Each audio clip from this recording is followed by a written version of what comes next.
Phoebe Bishop was living in Gin, a town of 1,100 people about 360 kilometres north of Brisbane, with 2 people police have called associates. On Thursday, May 15th, the 17-year-old was due to travel about 40 kilometres from Gin to the Bundaberg airport and board a flight to Western Australia via Brisbane. The alarm was raised when Phoebe failed to show up in Western Australia. Police issued a missing persons report about 6 p.m. on Friday, May 16th. Phoebe did not check in for her flight, and police said airport CCTV footage showed no sign of her inside the terminal. 6 days after Phoebe went missing, police said they were treating her disappearance as suspicious, and 2 crime scenes had been established. One was the Gin house where Phoebe was living. The second was the grey Hyundai, owned by one of the associates, which police seized. It is believed to be the car Phoebe travelled into Bundaberg Airport. 10-year-old Phoebe Bishop vanished on her way to Bundaberg Airport, bound for Brisbane and then WA to visit her boyfriend. She failed to check into her flight. Police now confident the teen never reached the terminal. Police have now deemed this investigation as suspicious. Phoebe's home at Gin has been scoured by detectives and forensics teams. Her housemates questioned. Investigators say they were meant to take her to the airport in their grey Hyundai, which is also under examination. Officers probing whether there was an argument between Phoebe and the driver of the car. That's forming part of our investigation. Police are still conducting inquiries in relation to the timeline of this vehicle. Phoebe's luggage is yet to be located near the airport or her home.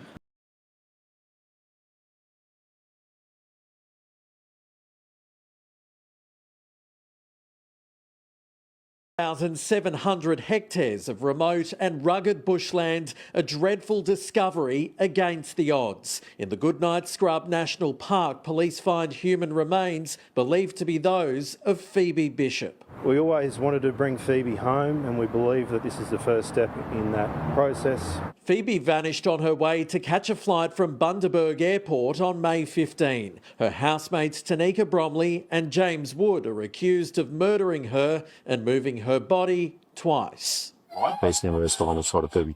It was phone data that led police here and a cadaver dog which made the find. The body wasn't buried, instead dumped among thick scrub near a trail deep in the mountain range. Police won't say what injuries Phoebe suffered and don't yet know how she was killed. It's a difficult, complex scene. The breakthrough was made 9 kilometres from the area originally searched. Investigators hope it'll bring closure for Phoebe's family and a shattered community. This is just a hint of what will confront you behind this door. I can't prepare you enough for this.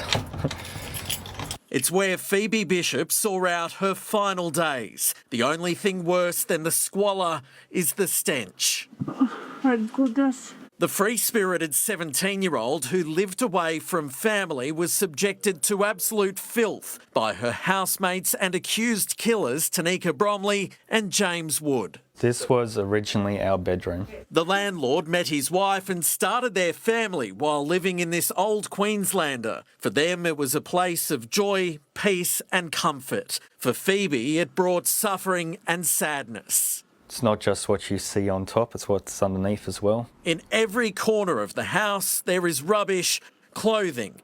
Items usually in cupboards litter floorboards, furniture and bench tops. So the site is obviously one thing, but the smell, it's just unbelievable, isn't it? Yeah, the air tastes dirty and it smells just...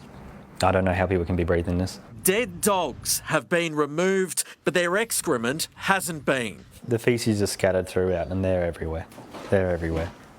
They're on everything, under everything, they're everywhere. A rubbish dump's probably cleaner. Where Phoebe was staying. Out of respect to her family, we've chosen not to detail what was left behind in her room. But there are reminders of a life full of hope and promise. I can't understand how someone can live in conditions like this.